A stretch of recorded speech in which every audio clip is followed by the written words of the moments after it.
Bismillahirrahmanirrahim. Assalamualaikum warahmatullahi wabarakatuh.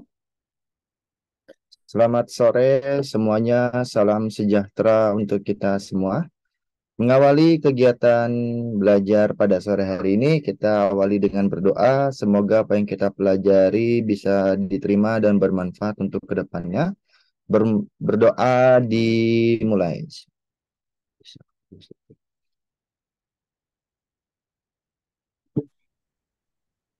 Berdoa selesai. Gimana kabar kalian hari ini? Halo guys, kabar Alhamdulillah. kalian? Alhamdulillah baik. Baik. Alhamdulillah baik ya. Oke, kita awali sore ini dengan materi Undang-Undang Dasar karena terus terang materi ini lumayan banyak ya. Jadi saya tidak menyiapkan PPT-nya, tapi kita mulai dengan Word dan kita jelaskan secara rinci lebih lengkapnya juga. Jadi nanti jangan dicoret-coret ya. Saya minta jangan dicoret-coret, dikhawatirkan nanti mengganggu mengganggu teman-teman yang lain juga sedang belajar. Nah, sebenarnya materi Undang-Undang Dasar ini atau konstitusi ini sangat panjang karena ini akan berkaitan dengan lembaga negara, ya. Kita awali dulu secara pengertian ya. Konstitusi itu adalah apa sih konstitusi? Konstitusi itu adalah hukum dasar tertulis yang berlaku di suatu negara bertujuan mengatur pergaulan, mengatur tata penyelenggaraan pemerintahan. Bersifatnya memaksa ya, ini bersifatnya mengatur dan memaksa. Jadi secara pengertiannya aja, ini ada kalimat hukum dasar tertulis. Konstitusi itu adalah hukum dasar tertulis yang bertujuan mengatur siapa? Mengatur penyelenggara pemerintah negara. Nah, jadi di dalam hal ini juga tujuan. Kita awali dengan bentuknya dulu. Bentuk konstitusi itu ada dua, ya. Yang pertama ada tertulis. Bentuknya secara tertulis itu apakah? Yaitu adalah undang-undang dasar atau disebut juga dengan UUD. Nah, kemudian yang kedua adalah secara tidak tertulis. Nah, tidak tertulis. Apa itu dia? Kita pakai ini aja. Secara tidak tertulis yaitu adalah konvensi. Pernah dengar nggak kalimat konvensi?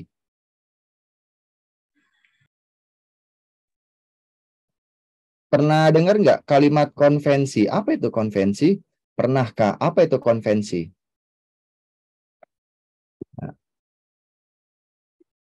Ayo. Apa itu konvensi? Apa? Pernah dengar tapi nggak tahu. Oke. Konvensi itu adalah ini. Konvensi adalah kebiasaan dalam ketatanegaraan yang tidak diatur dalam perundangan. Jadi konvensi ini adalah kalimatnya kebiasaan dalam ketatanegaraan yang tidak diatur dalam perundangan. Contohnya adalah contoh konvensi pidato presiden. Ada nggak undang-undang apa? Coba kita bedah. Kalau kalian menemukan, boleh kasih tahu ke saya, undang-undang apa yang menyatakan ada tentang pidato presiden. Presiden itu harus memberikan pidato. Nah, tentu saja tidak ada. Kemudian, atau juga penyambutan presiden. Nah, pernah nggak kalian melihat di daerah-daerah Presiden itu disambut dengan upacara adat, upacara kenegaraan. Nah, itu namanya konvensi tuh. Kebiasaan dalam ketatanegaraan. Ya, seperti itu. Jadi bentuk konstitusi pun ada dua. Ada yang tertulis, ada yang tidak tertulis. Sampai sini dulu ya. Supaya kalian biar lebih mudah memahaminya. Kemudian yang ketiga, sifat konstitusi ini ada dua. Yang pertama bersifat rigid. Rigid ini atau disebut juga dengan kaku. Artinya apa? Artinya konstitusi ini tidak bisa diubah. Tidak bisa diubah dengan ketentuan apapun, ya, dengan ketentuan apapun. Nah, ini namanya bersifat rigid, tidak bisa diubah, ya. Kemudian yang kedua adalah bersifat fleksibel. Apa itu fleksibel? Fleksibel itu bisa juga apa namanya itu? Nama lainnya apa ya? Saya lupa nih. Fleksibel. Fleksibel itu adalah konstitusi bisa diubah dengan ketentuan yang berlaku. Nah, artinya konstitusi itu bisa diubah, tapi dengan ketentuan yang ada, ya, seperti itu. Itu namanya bersifat fleksibel. Iya, luas ya, seperti itu, luas.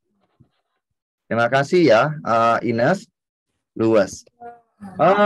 Pertanyaan saya, UUD 1945, Undang-Undang NRI tahun 1945, ini sifatnya apa? Bersifat apa? Coba. Nah, yo. Undang-Undang 45 bersifat fleksibel. Fleksibel. Saya belum jawab benar atau salah ya. Kalian jawab dulu. Ayo. Nanti saya jawab. Karena terus terang ini asik ya kalau belajar undang-undang. Ini ada di materi mata kuliahan saya waktu saya kuliah di semester 2 tentang konstitusi. Seperti itu. Oke. Jawabannya benar, setengah benar. Jawabannya itu adalah bersifat kedua-duanya. Kedua-duanya. Kenapa bisa bersifat kedua-duanya? Nah, nanti saya mau jelaskan di terakhir. Ini ya. Selanjutnya dulu.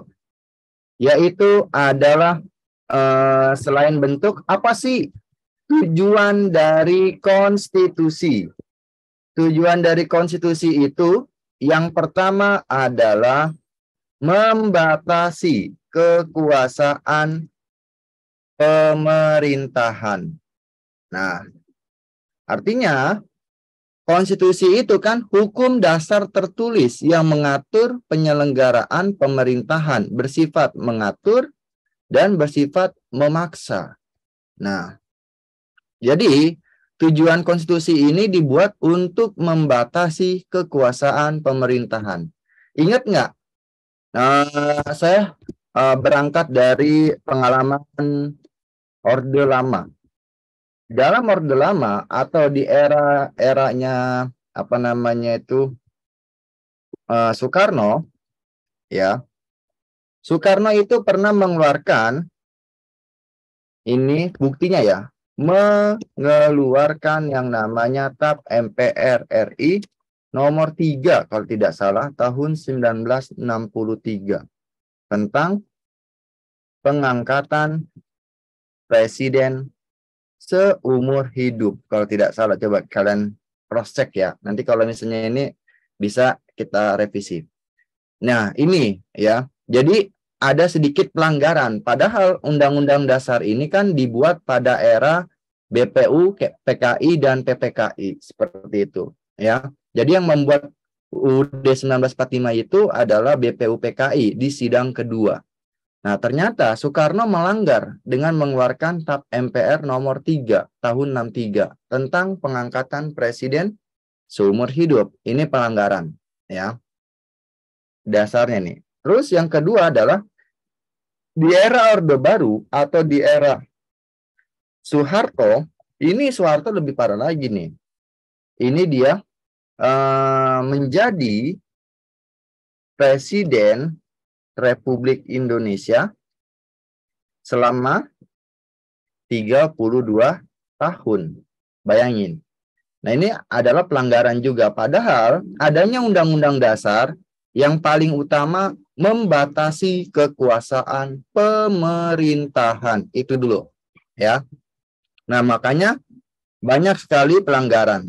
Nah, kemudian yang kedua adalah mengatur hubungan antara lembaga negara dengan lembaga negara. Ini berkaitan dengan yang namanya, pernah dengar check and balance? Nah, pernah dengar? Atau istilahnya check and balance. Nah, check and balance. Nah, apa buktinya, Kak? Buktinya ada di dalam pasal 5 ayat 1, pasal 11 ayat 1. Nah, kemudian pasal 12. Ini ya. Nanti ini kalau ngomongin pasal kita panjang ya, tapi nggak apa-apa. Kita akan nyerempet ke lembaga negara. Pasal 11 ayat 1, kemudian pasal 12, pasal 13, pasal 14 ayat 1 dan ayat 2-nya. Nah, inilah tentang hubungan lembaga negara dengan lembaga negara. Nah, lalu yang ketiga adalah mengatur hubungan antara lembaga negara dengan warga negara. Nah, mengatur hubungan antara lembaga negara dengan warga negara. Apa buktinya? Buktinya itu ada di dalam pasal 28. Betul juga bangun jam berapaan? Buktinya ada di dalam pasal nih ya, 27, kemudian pasal 28, pasal 29, pasal 30, pasal 31, dan seterusnya. Jadi tujuan adanya konstitusi itu ada 3, ya. Yang pertama, membatasi kekuasaan pemerintah. Kenapa? Karena di zaman Orde Lama dan Orde Baru ini banyak sekali terjadi pelanggaran, ya. Kemudian yang kedua adalah mengatur hubungan antara lembaga negara dengan lembaga negara. Apa buktinya? Ada di dalam pasal 5 ayat 1 sampai dengan pasal 11 ayat 2. Lalu yang ketiga adalah mengatur hubungan antara lembaga negara dengan warga negara. Ada di dalam pasal 27, 28, 29, 30, 31, dan seterusnya. Sampai pasal 34. Ya, seperti itu. Itulah antara lembaga negara dengan warga negara. Kayak gitu. Jadi tujuannya ini ada 3. Kemudian selanjutnya adalah tadi Undang-Undang Dasar kita itu bersifat keduanya. Apa buktinya? Ini ada 2. Ada yang namanya kesepakatan dasar. Ini dalam tanda petik bersifatnya rigid. Ya. Dalam tanda petik ya, ada kesepakatan dasar yang bersifat rigid. Tidak bisa diubah. Yang pertama adalah tidak boleh mengubah bentuk negara. Nah, tidak boleh mengubah bentuk negara. Ini sudah dijelasin di dalam pasal 37 ayat berapa? Ayat 5. Ya. Bentuk negara dan pembukaan tidak boleh diubah. Tidak boleh mengubah pembukaan. Berarti kenapa tidak boleh mengubah pembukaan? Kalau kalian mengubah pembukaan, sama aja kalian mengubah sejarah pembentukan negara Indonesia. Itu, ya. Nah, terus yang ketiga, apa kesepakatan dasar yang ketiga? Mempertegas sistem presidensial.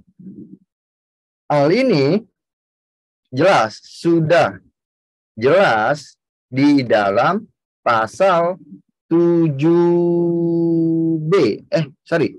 Pasal 7 tentang apa namanya itu? Pasal 7 ya, tentang apa namanya? Tentang masa jabatan presiden. Masa jabatan presiden. Coba kalian cek pasal 7A atau 7B. Coba. Kalau tidak salah sih 7B ya. Kalau tidak salah. Coba. Oh, nih dia. 7B.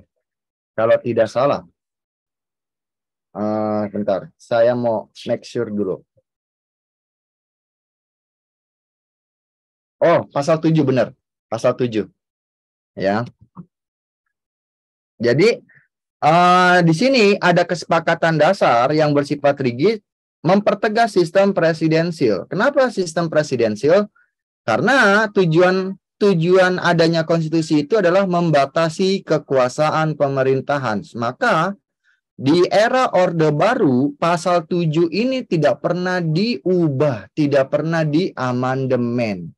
Seperti itu, ya. Nah, kalau 7A pemberhentian ya dapat diberhentikan. Pasal 7 doang, pasal 7. Ya. Nah, yang keempat adalah apalagi kesepakatan dasar yang tidak boleh diubah, hal-hal yang bersifat normatif dimasukkan. Normatif itu berdasarkan norma ya, berdasarkan norma dimasukkan ke dalam pasal-pasal. Nah, makanya ada di dalam pasal 28. Pasal 28 itu tentang hak asasi manusia. Lalu yang kelima adalah perubahan dilakukan dengan cara adendum. Apa itu adendum? Nah, di sini saya mau kasih warna hitam. Adendum itu adalah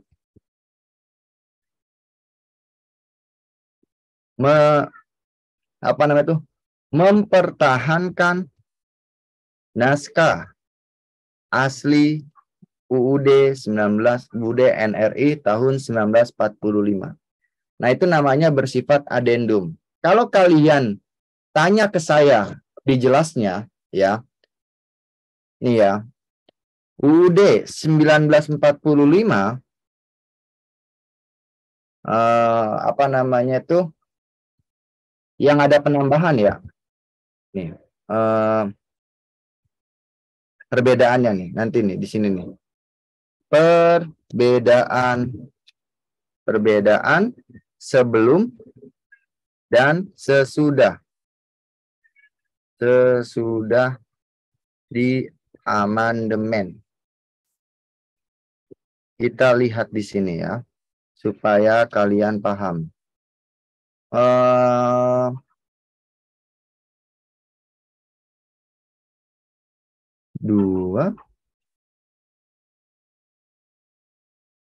Bisa 10. Nah, ini adalah sorry. Ini sebelum amandemen. Ini adalah sesudah di amandemen. Buktinya adalah yang pertama pembukaan tetap sebelum maupun sesudah. Nah, yang kedua adalah pasal-pasal. Pasal-pasal. Nah, di dalam pasal-pasal ini atau batang tubuh, ya pasal-pasal atau batang tubuh kan terdiri dari pasal, bab, ayat, dan pasal. Ya, seperti itu. Batang tubuh. Ini kan terdiri dari bab, pasal, dan ayat nih. Ya. Nah, seperti itu. Nah, yang pertama adalah sebelum diamandemen ini tetap ada 16 bab. Setelah diamandemen jumlahnya bukan lagi 16 bab, tapi apa? Tapi 21 bab. Nah, apa penambahannya? Kalian cek, penambahan ada di bab yang pertama, bab 6, bab 7, bab 8, bab 9, dan bab 10. Nah, kalian lihat tuh, bab 7 kalau nggak salah ya, mulai dari bab 7. Ada namanya bab 7 doang. Ada bab 7A, 7B. Nah, berarti dihitungnya A dan B ada 2. Ada bab 8. Bab 8 itu ada 8 doang, 8A. Berarti dihitungnya 1. Ada bab 9. Bab 9 itu dihitungnya 2. Ada bab 9 doang, ada 9A. Dihitungnya 1 juga. Ada bab 10. Bab 10 itu ada 2. Bab 10 doang dan 10A. Maka ada tambah 5 nih. Penambahan 5 bab. Penambahan 5 bab di bab ini. Ya, makanya 16 ditambah 5. Maksud dari adendum itu tetap dipertahankan di 16 bab. Tapi ada penambahan 5 bab lagi di bab 7, 8, 9, dan 10. Itulah sifatnya adendum. Arti dari adendum. Ya. Kemudian sebelum di amandemen ada 49 pasal. Setelah di amandemen ada berapa? Bab ini dulu. Ada 37, ini kalau tidak salah 73 ya, 73 pasal. 73 pasal. Kemudian ayatnya ada 49 ayat sebelum di amandemen. Setelah di amandemen ada 170. Ada yang mengatakan 170 pasal, ada juga yang mengatakan 190. Ya. Jadi kalau dosen saya itu bilang 170 pasal seperti itu, ya. Nah, kemudian yang ketiga ada bersifat penjelasan. Penjelasan di sini tidak ada. Nah, makanya inilah perbedaan antara yang namanya sebelum diamandemen dengan setelah diamandemen, ya. Makanya bersifatnya adendum. Adendum itu tetap mempertahankan naskah yang asli. Apa naskah yang aslinya? Tetap 16 bab ini dipertahankan. Tapi ada penambahan di dalam bab 7, bab 8, bab 9, bab 10. Kalau kalian nggak percaya, silakan kalian buka lagi. Seperti itu, ya. Itu bersifat rigid. Kemudian yang kedua adalah ada alasan di amandemen. Alasan di amandemen atau bersifatnya fleksibel. Bersifat fleksibel. Alasan di amandemen ini sifatnya fleksibel ya. Ada yang tahu kenapa alasan di amandemen? Alasannya kenapa? Tidak tahu. Oke. Tidak tahu, Pak. Oke, yang pertama adalah kekuasaan presiden atau disebut juga dengan eksekutif heavy ya, seperti itu. Kekuasaan presiden sangat penuh. Apa buktinya? Buktinya adalah di zaman Orde Baru di zaman Orde Baru ini, Soeharto menjabat dirinya sebagai presiden selama 32 tahun. Itu buktinya. Ya, alasannya kita mengubah amandemen karena kekuasaan presiden sangat penuh. Lalu, yang kedua adalah tidak adanya check and balance. Nah, jadi check and balance ini tidak berfungsi atau istilahnya tidak ada kontrol dari legislatif, tidak ada kontrol dari legislatif.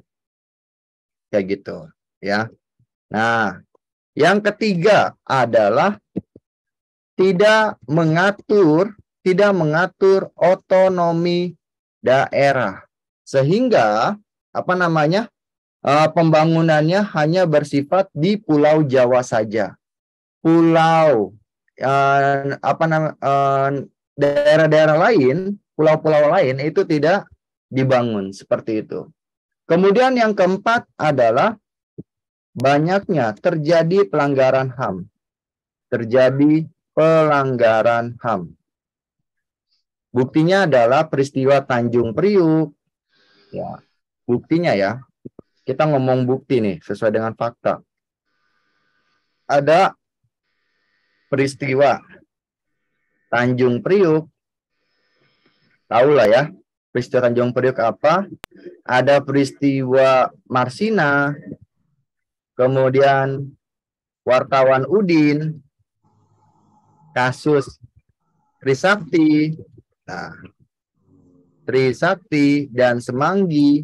Nah, ini banyak sekali pelanggaran-pelanggaran HAM yang ada, yang pernah terjadi di Indonesia pada era Orde Baru dan era Orde Lama. Kemudian yang kelima, tidak mengatur kebebasan berpendapat. Inilah alasan kenapa kita mengubah mengamandemen seperti itu, ya. Kalau kalian nanya ke saya tentang amandemen 1 sampai amandemen kedua, amandemen ke-1 itu mengubah pasal 7, pasal 20 dan pasal 21. Ada 9 bab, ya. Kita ngomongin ini lagi. Ini kalau di buku-buku itu ada ya, perubahan UUD NRI tahun 1945. 1945. Amandemen 1, amandemen pertama ini dimulai di tanggal berapa? Di tanggal berapa tuh? Amandemen pertama. 18 Oktober. 18 Oktober. 18 Oktober. Iya, tahun 99. Mengubah hanya 9 pasal. Yaitu pasal 1, pasal 1, kemudian pasal 7. Yang saya ingat ya, pasal 20 dan pasal 21. Pasal 7 itu tentang masa jabatan presiden. Seperti itu. Kemudian, amandemen kedua. Amandemen kedua ini mulai terjadi tanggal 9 November atau 10 November? Bukannya 18 Agustus ya, Bang? Oh, 18 Agustus. Oktober, amandemen pertama ya? Tanggalnya saya lupa nih. Maaf nih, tanggalnya agak lupa. Coba.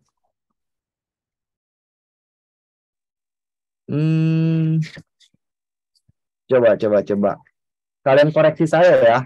Biar nanti kita sama-sama saling menutupi. Tanggalnya saya lupa. Kalau nggak salah yang kedua itu bulan November. Yang ketiga Agustus. Kebalik, Bang. Oh, kebalik ya? Bulan 3 November. Oh, bulan 3 November ya? Berarti ini 18 Agustus ya? Ya, 2000. 2000. Oke, makasih ya. Ini mengubah ada berapa? Kalau tidak salah ada 5 bab, 25 pasal. Bayangin.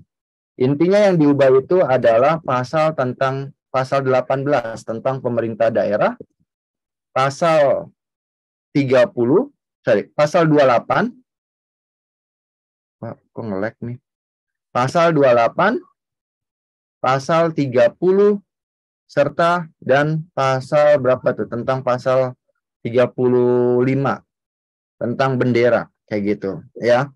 Nah, kemudian yang ketiga ini adalah amandemen ketiga dimulai pada tanggal 10 November apa 9 November? 10 ya? 9, Bang. 9 November 2001. 2001. Nah, ini ada berapa bab yang diubah? Mengubah 3 bab, 22 pasal kalau tidak salah nih ya. Nah, disinilah baru ada mulanya tentang pasal 24B dan pasal 24C. Nah, pasal 24B dan 24C adalah tentang yudikatif, lebih tepatnya 24B itu adalah Komisi Yudisial, 24C itu tentang Mahkamah Konstitusi. Seperti itu. Ya. Kemudian yang D, amandemen ketiga ini amandemen keempat ini diawali, bentar ya. Waduh.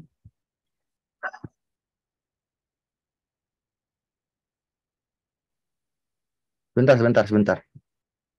ya Kak. Ini saya wakil kesiswaan saya ngelepon. Sebentar. Oke Kak, kita pause Nina.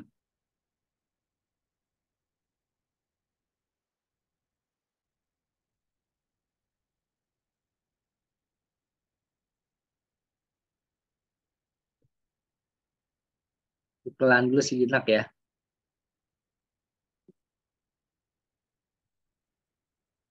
Jadi gimana? Nanti malam mau lanjut UUD atau Pancasila? Bahas yang tadi di awal. Pollingnya bagaimana nih? Undang-undang dasar aja deh, Bang.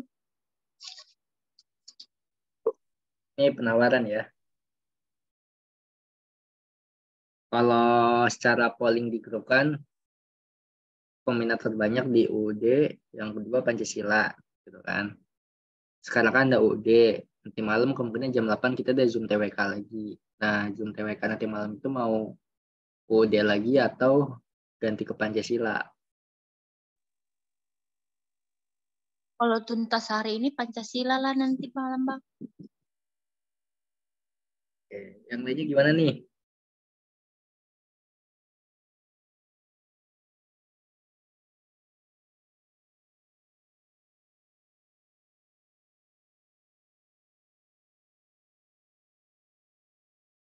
Ada yang bilang lanjut, ada yang bilang Pancasila.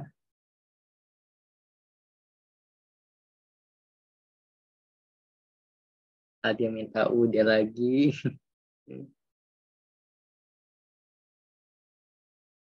Oke. Kemungkinan kita nanti malam UUD lagi ya. Nggak bisa campur lah UUD sama Pancasila apa ya masing-masing. Soalnya kalau dicampur bingung. Seperti yang tadi di awal dibilang sama Kak Yoga, kalau pembahasan UUD itu kan banyak banget ya. Materinya itu banyak banget itu. Terus juga nanti nyambung ke yang lain-lain gitu kan. Karena kan bahasa itu tentang amandemen, tentang peristiwa-peristiwa, terus juga tentang hukum kayak semuanya kayak ketap MPR, terus juga ke undang-undang yang biasa gitu kan. Gitu. Terus juga nanti mungkin ada kayak hak prerogatif sama segala macam gitu. Oke, untuk materi yang di seskin ini nanti dikirimnya ke grup yang berbayar ya, grup premiumnya Bimbel Hotel Digital. Tuh. Kak Insan, kita lanjut lagi. Oke Kak, lanjut. Mohon maaf ya, wakil kepala madrasah saya bidang kesiswaan itu hubungin saya kayak gitu karena Saya sendiri jadi pembina OSIS harus menyiapkan untuk besok juga seperti itu. Tapi nggak apa-apa ya. Sudah diatasi. Lanjut, selanjutnya ini adalah di amandemen keempat itu pasal tanggal 10 Agustus tahun 2002. Nah, ini mengubah 2 bab, kalau nggak salah 3 atau 2 gitu, 2 atau 3 ya, atau 3 bab. 2, Bang. 2 ya, mengubah 2 bab, 13 pasal ya, 13 pasal.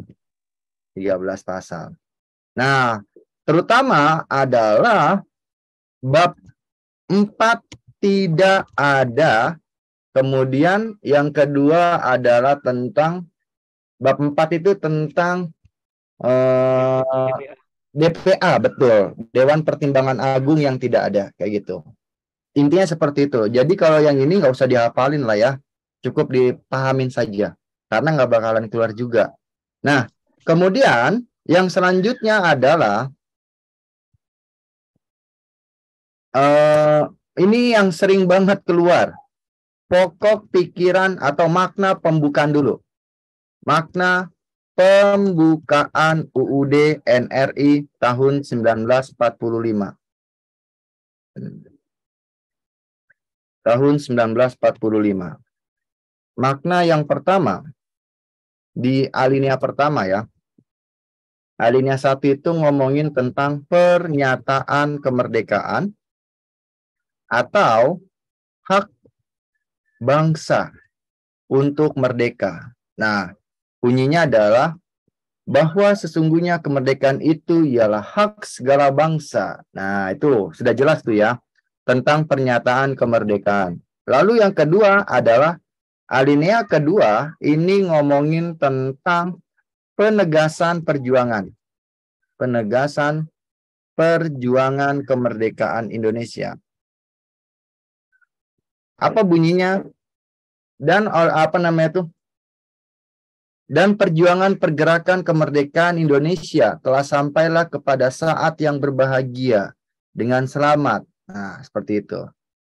Kemudian alinea ketiga ini ngomongin yang namanya semangat atau motivasi spiritual atau motivasi spiritual.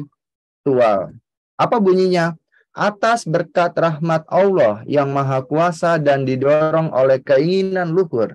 Nah, itu namanya semangat spiritual. Makanya sila pertama itu bukan keadilan, tapi sila pertama kita menempatkan Tuhan yang paling tertinggi. Kayak gitu. Di atas segala-galanya. Nah, itu ya, semangat atau motivasi spiritual.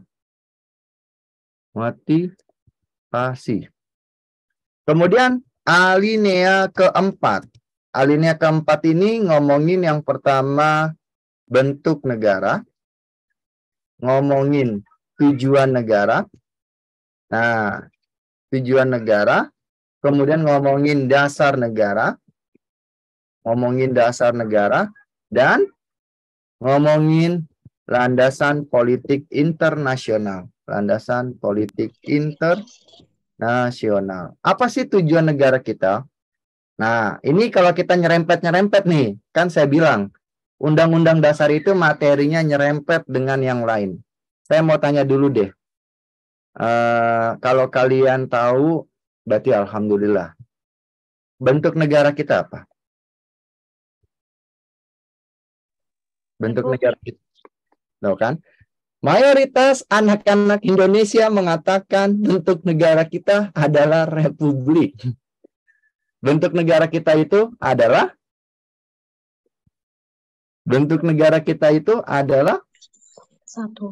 kesatuan. Nah, kalau yang saya tanyakan, bentuk pemerintah Indonesia adalah baru yang namanya republik. Kalau yang saya tanya lagi, ya, negara kesatuan yang berbentuk republik. Tuh. Kemudian sistem pemerintah ini bentuknya presidensial. Nah, kalau ngomongin tentang negara, ini lebih asik lagi, ya seperti itu. Jadi ada bentuk negara kesatuan, ada juga bentuk negara serikat. Ada bentuk pemerintah republik, ada juga bentuk pemerintah monarki. Ada sistem pemerintahnya presidensil, ada sistem pemerintahnya parlementer. Kemudian yang D, tujuan negara kita apa? Tujuan negara kita itu melindungi segenap bangsa Indonesia, terus memajukan kesejahteraan umum.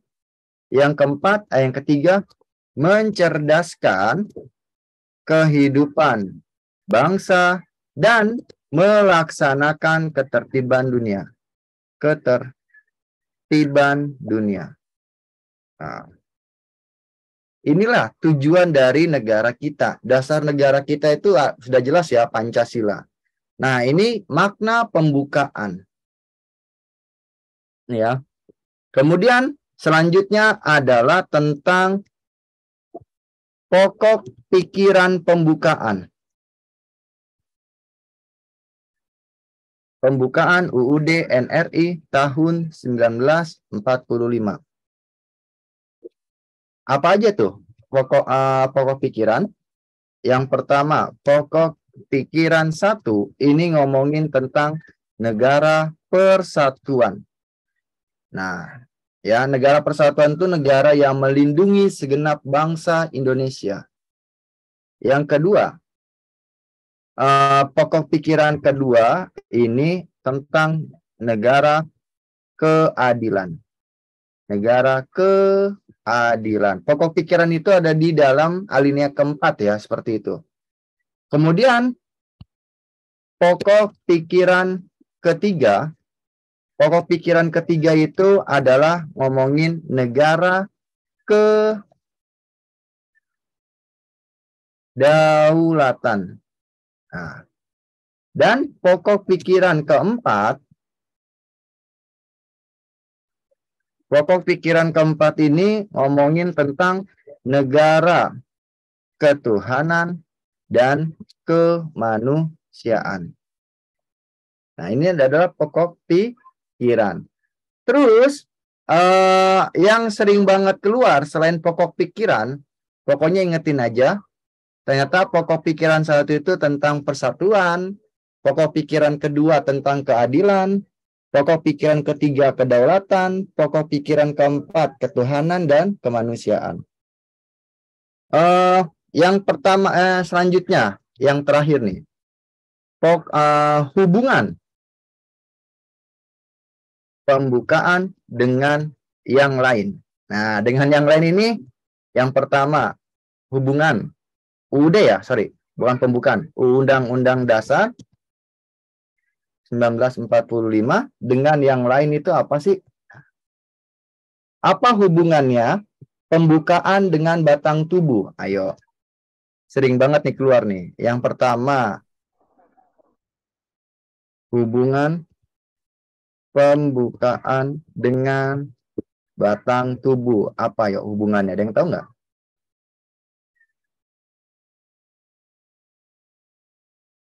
Ayo. Ini hubungannya adalah bersifat kausal organis. Kausal organis itu adalah sebab akibat ya. Artinya isi kausal organis itu yang tidak bisa dipisahkan. Tidak bisa dipisahkan. Di mana pembukaan itu dijelaskan dalam batang tubuh. Dijelaskan lebih lanjut dalam batang tubuh UUD. Seperti itu, ya. Kemudian yang kedua adalah hubungan apalagi batang tubuh, hubungan pembukaan dengan proklamasi. Apa? Ada yang tahu nggak? Hubungan pembukaan dengan proklamasi itu yang kayak gimana sih? Ada yang tahu? Enggak, Kak. Sering nggak keluar di dalam soal-soal tryout, soal-soal latihan tentang hubungan-hubungan ini? Ya.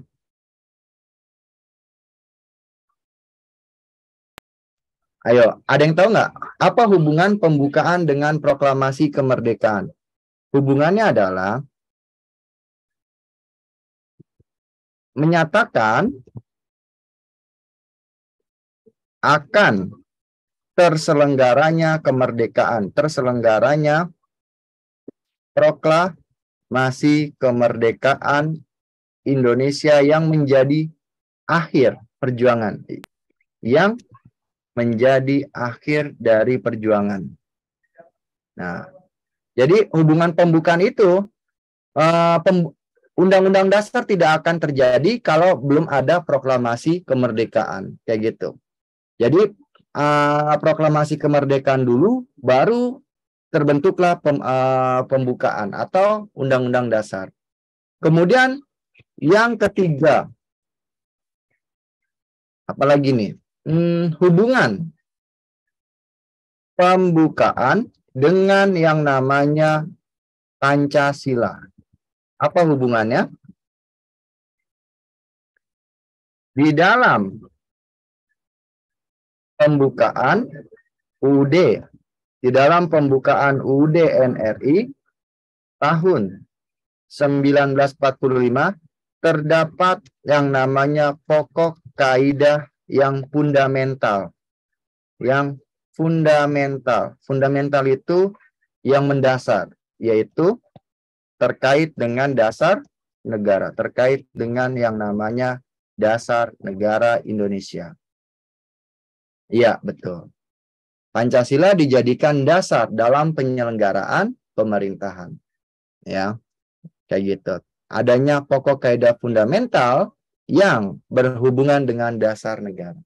Nah, ini yang namanya hubungan UUD dengan yang lain ya. Hubungan dengan pembukaan, dengan batang tubuh, pembukaan dengan proklamasi, pembukaan dengan Pancasila, kayak gitu. Terus ada juga batang tubuh dengan Pancasila. Jadi batang tubuh Pancasila itu dijadikan rohnya, sedangkan batang tubuh dijadikan raganya, kayak gitu ya.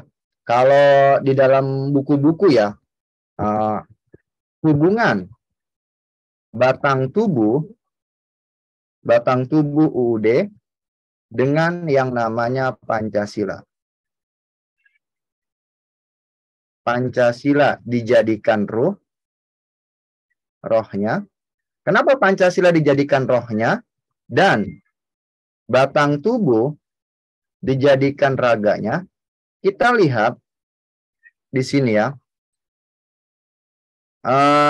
Ada yang ingat nggak dengan penjelasan nilai Pancasila itu ada berapa sih? Kategori nilai Pancasila ada berapa? Saya nyerempet nih tentang materi nilai Pancasila.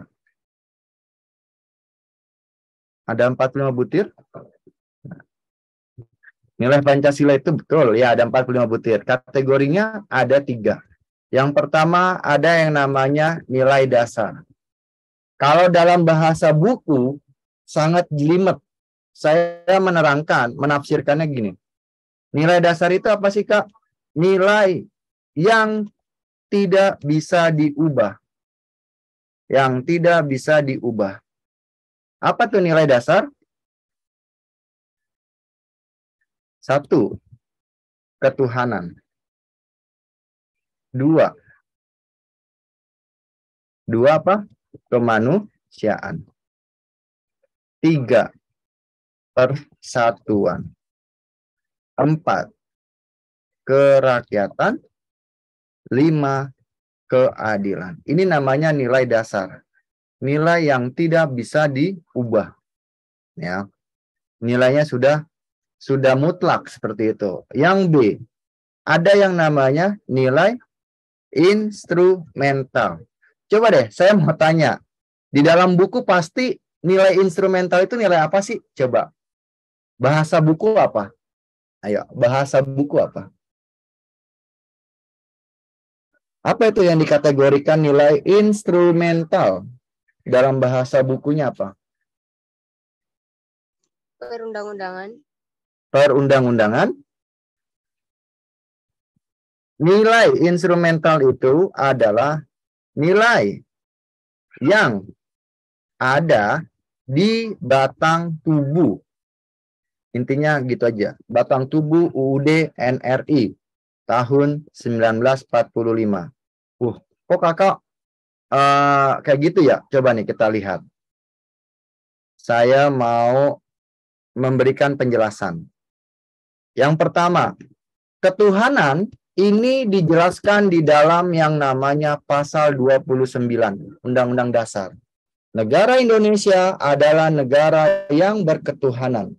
Nah, kemudian kemanusiaan dijelaskan di dalam pasal 27 ayat 1. Setiap warga negara memiliki persamaan kedudukan di mata hukum dan pemerintahan. Itu 27 ayat 1.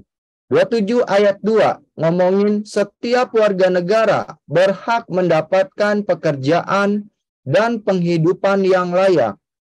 27 ayat 3, setiap warga negara berhak dan berkewajiban melakukan usaha pembelaan negara tentang hak asasi. 28 A sampai J itu ngomongin tentang hak asasi manusia. Dan ini nih ya. Jadi kemanusiaan itu ada tuh di dalam pasal 28A sampai J. Ya. Pasal 27 juga ada. Kayak gitu. Kemudian persatuan ini dijelaskan di dalam pasal 1 ayat 1. Apa bunyinya? Bentuk negara kita kesatuan yang berbentuk republik. Kemudian pasal 25. Pasal 25 itu tentang wilayah negara Indonesia. Kemudian pasal 18A, 18B. Nah, pasal 18 itu tentang yang namanya dalam negara kesatuan ini terdiri dari provinsi, kabupaten, ataupun kota. Kayak gitu. Itu dalam pasal 18. Kemudian pasal 35. 35 itu tentang apa, Kak? 35 itu ngomongin tentang bendera. Bendera Indonesia itu adalah merah dan putih, bukan putih dan merah, kayak gitu. Ya. Itu tentang persatuan. Kemudian kalau kerakyatan ada di dalam pasal yang namanya 1 ayat 2. Apa bunyinya? Kedaulatan berada di tangan rakyat. Kayak gitu. Ya. Kemudian pasal 2. Anggota MPR terdiri dari anggota DPR dan anggota DPD. Kemudian pasal 22E ayat 1 tentang sistem pemilu. Sistem pemilu kita itu adalah luber-jurdil. Kayak gitu. Ya. Keadilan ini ada tuh di dalam pasal 1 ayat 3. Negara Indonesia adalah negara hukum. Kemudian pasal berapa lagi? Pasal 27 ayat 1. Persamaan di mata hukum. Pasal 31. Setiap anak mendapatkan pendidikan dan pengajaran. Pasal 33. Bumi, air, kekayaan yang ada di Indonesia dikuasai oleh rakyat, oleh negara untuk kemakmuran rakyat, kayak gitu. Nah, itu pasal 33. Jadi nilai instrumental kalau bisa saya jelaskan, tafsirkan ya. Saya tafsirkan nilai instrumental itu nilai yang ada di dalam batang tubuh. Makanya hubungan batang tubuh dengan Pancasila, Pancasila dijadikan rohnya, batang tubuh dijadikan raganya, kayak gitu. Sila ketuhanan ada di dalam pasal 29, raganya ada di dalam pasal 29, kayak gitu. Lalu yang terakhir adalah nilai praksis. Apa itu nilai praksis? Ini sudah jelas banget nih. Nilai yang ada di dalam kehidupan sehari-hari. Nah, ada 45 butir, betul yang kamu sampaikan, ya. Seperti itu. Itu namanya nilai praksis. Tapi hari ini kita nggak ngomongin tentang Pancasila, salah satunya nilai praksis, ya. Jadi setelah ini kan tentang tadi tujuan adanya konstitusi itu adalah membatasi kekuasaan pemerintah, mengatur hubungan lembaga negara dengan lembaga negara. Nah, setelah ini kita akan ngomongin yang namanya apa? Sistem pemerintahan, kayak gitu. Makanya yang pertama nih, urutan kalau kalian lebih paham, yang pertama itu kalian harus tahu dulu tentang sistem hukum nasional. Dari sistem hukum nanti akan beralih ke konstitusi. Dari konstitusi kalian akan ngomongin yang namanya tentang lembaga negara. Dari lembaga negara akan ngomongin otonomi daerah. Dari otonomi daerah akan ngomongin hak asasi manusia. Dari hak asasi manusia akan ngomongin bela negara. Dari bela negara, nah itu masih ada lagi itu tentang kebinekaan. Jadi undang-undang dasar itu materinya lumayan banyak ya, seperti itu. Submaterinya yang banyak sekali. Seperti itu. Oke. Ini nanti akan apa namanya itu kita lanjutkan. Sampai di sini ada pertanyaan? Atau sorry. Kalau lebih jelasnya coba deh ya. Kita tanya, bukan tanya. Saya mau kasih soal tentang nah ini dia. Sudah terlihat di layar monitor kalian? Sudah. Sudah ya? Tentang apa coba? Tentang? Konstitusi. Coba nomor 1. Ini soalnya masih gampang ya.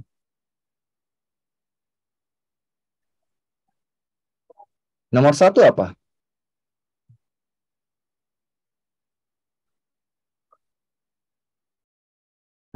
Dodol.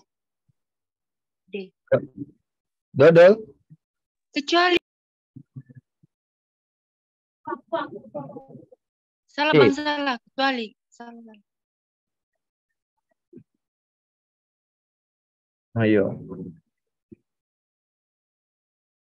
2 kalimat utama. Tujuan hukum secara tujuan hukum secara umum. Jawabannya adanya hukum itu yang pertama melindungi hak asasi manusia. Lihatin tuh, materinya UUD, submaterinya sistem hukum di Indonesia. Nah. 2 coba.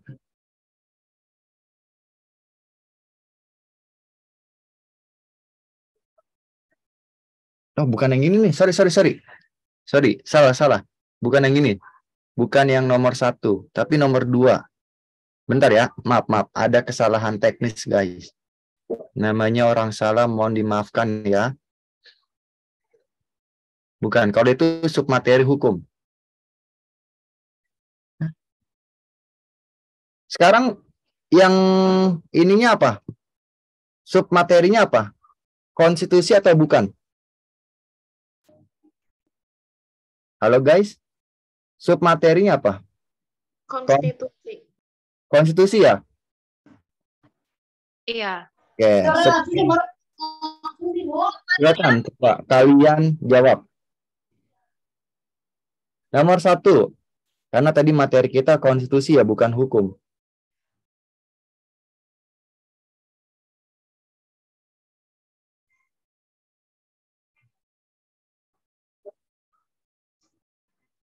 Yang mana? Jangan terkecoh, Jere. Jangan terkecoh, Jere. Jere tuh nama kamu asli atau nama orang lain nih, Jere? Jeremy ya mungkin ya. Nama asli Bang. Oke. Ayo, jawabannya apa? Terkecoh kalian. Terkecoh. Ayo. B. AK. Jawabannya kita lihat. Kata kuncinya pembukaan, oke? Mempunyai arti. Pembukaan mempunyai arti, ada kalimat kecuali. Nah, ada kalimat kecuali yang bukan arti pembukaan yang mana? Yang bukan arti pembukaan yang mana?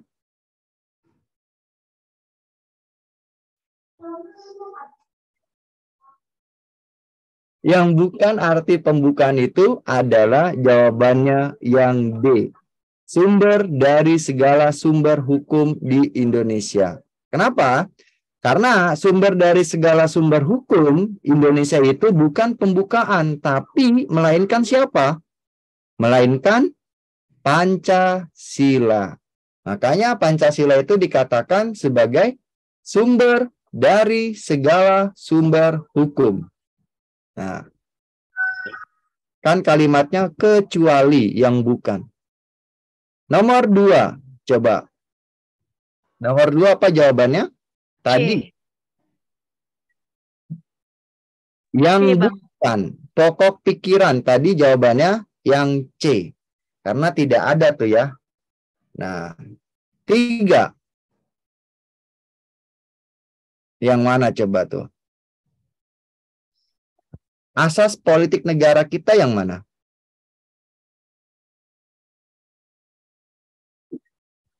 Alinea keempat, termuat asas politik negara. Jawabannya oke. Nih. Tuh. Yang mana? Jawabannya yang asas politik negara kita itu adalah yang B. Seperti itu. Politik negara yang bebas dan aktif. Nah, ini sering banget keluar nih. Mengandung nilai lestari. Apa nih? Pembukaan mengandung nilai lestari. Yang mana jawabannya? Ya wis. Ya cire kok. Yang mana jawabannya? Mengandung nilai lestari.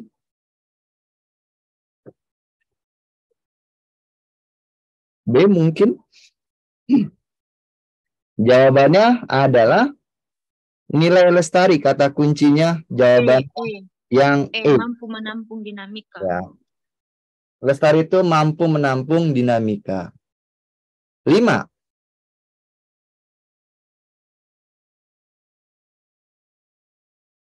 Jawabannya apa? Nomor 5. Tujuan negara. Tujuan negara kita yang mencerdaskan kehidupan bangsa. betul. Mencerdaskan kehidupan bangsa. Berarti kalau kayak begini udah paham lah ya yang saya jelasin. Nomor 6.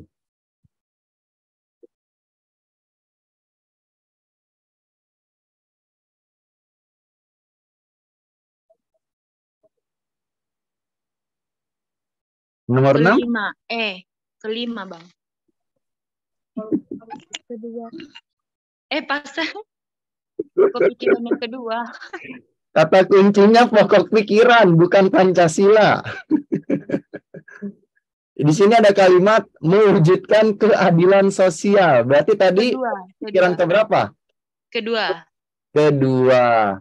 Jangan terkecoh, mentang-mentang keadilan sosial bagi seluruh rakyat Indonesia, jawabannya sila kelima. Betul, iya benar. Tapi kan yang ditanyakan pokok pikiran. Ya. Nomor 7.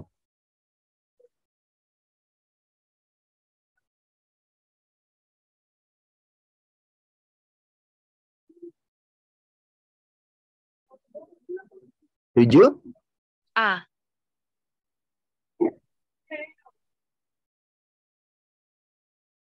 Otentik itu asli ya. Yang mana? Jawabannya nomor 7. A.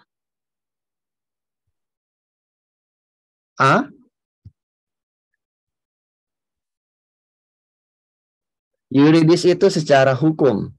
Jawabannya adalah yang D, yang BB.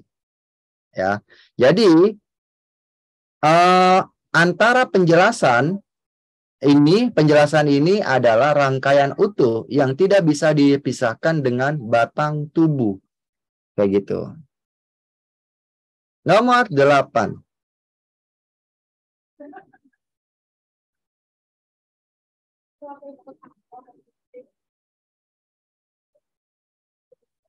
Nomor 8 apa?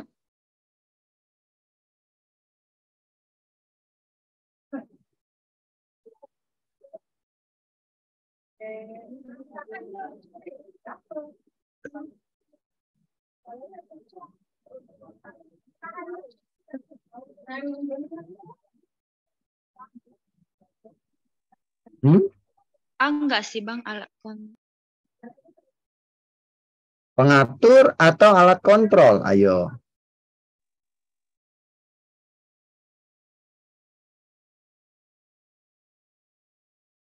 Jawabannya yang mana? BB, pengatur tertinggi.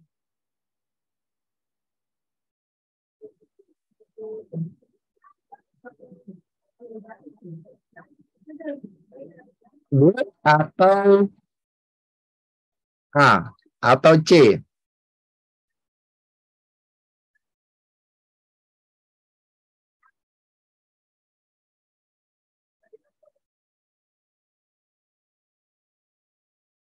Jawabannya adalah yang Pengatur.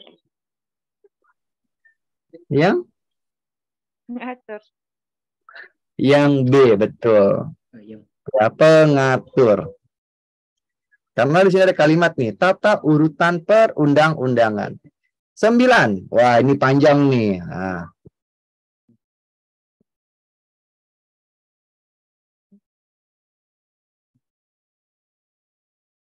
Yang mana?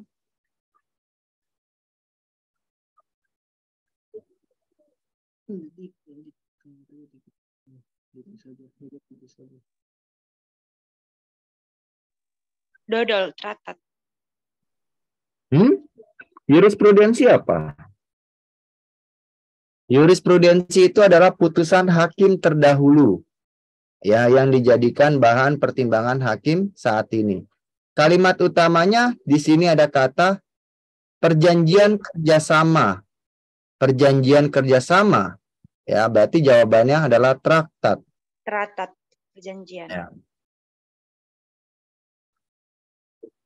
Wah, ini udah negara hukum lagi. 14 coba. 14. Yang kita pelajarin aja ya hari ini. Ya. Traktat itu perjanjian antar negara, ya.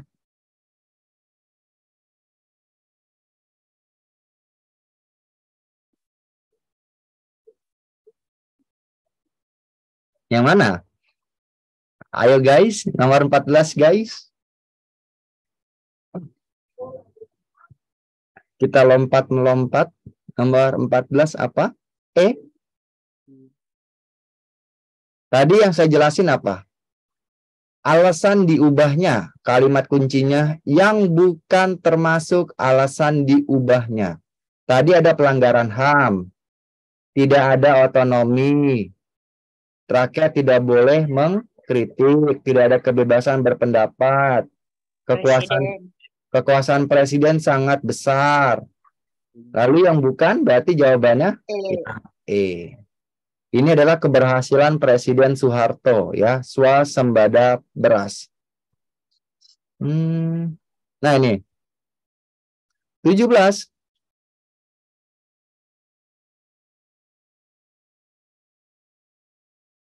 Kata kuncinya bentuk pengamalan alinea pertama.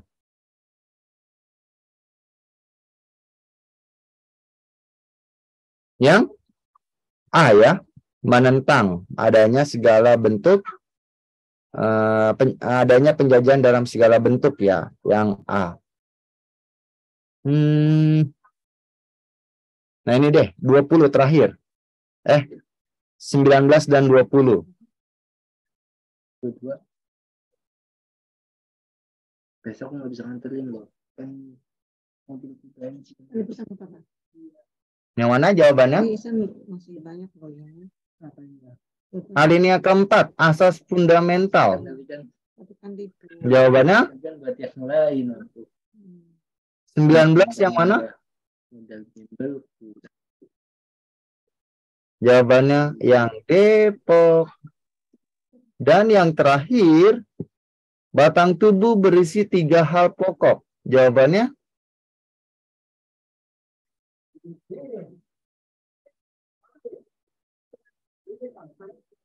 Yang? Cantik. C. Yang C. Betul. Oke. Nah, ini dia tentang soal, latihan soal ya. Yang masih ya gampang lah ya. Apa namanya itu? Soalnya bukan seperti ini, tapi soalnya penalaran. Yakin saya. Ya ini masih gampang ini. Oke?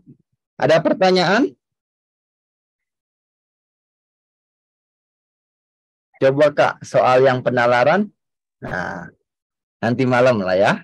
Atau kapan-kapan saya akan kasih tahu soal contoh soal penalaran.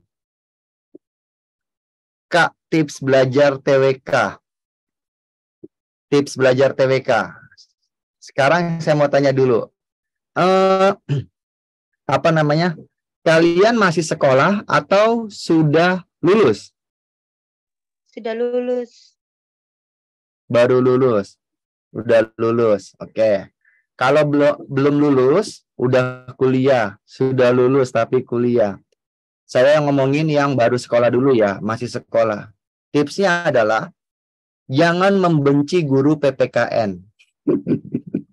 Kenapa? Karena TWK itu berkaitan dengan pelajaran PPKN. Itu yang pertama. Kalau yang sudah lulus, yang sekarang ini lagi nunggu masuk perguruan tinggi, banyak baca buku atau banyak mendengarkan channel-channel YouTube tentang materi ya. Karena apa? Mayoritas anak-anak Indonesia gaya belajarnya itu adalah auditori, bukan visual. Jarang banget anak-anak Indonesia itu yang visual. Visual itu artinya dia suka baca buku. Dia lebih suka banyak mendengarkan orang lain.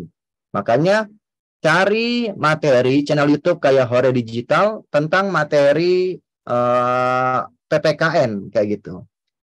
Kemudian kalau sudah lulus dan kuliah, pada saat kalian kuliah itu, semester 1 itu ada mata kuliah umum, yaitu Pendidikan Pancasila dan Kewarganegaraan. Benar atau benar? Coba. Yang kuliah, ada nggak mata kuliah PPKN? Bukan Benar. PPKN Kak, pendidikan Pancasila aja Kak. Oh, Pendidikan Pancasila ya? Ya. Benar, ada. Artinya apa? Yang kuliah, jangan bolos kuliah pada saat matkul PPKN, ya, Pendidikan Pancasila. Udah itu doang. Ya. Nah, kira-kira matkul PPKN kalian di kuliahan dapat IPK berapa? Nilainya berapa?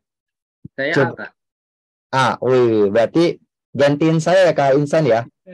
Jadi tutor TWK. Kawan-kawan Kak. Kawan-kawan. Oke. Dia udah Saya- megang PIU soalnya. Saya juga jadi guru PPKN ini adalah bukan keinginan saya, ya nyebur lah ya. Istilahnya nyebur.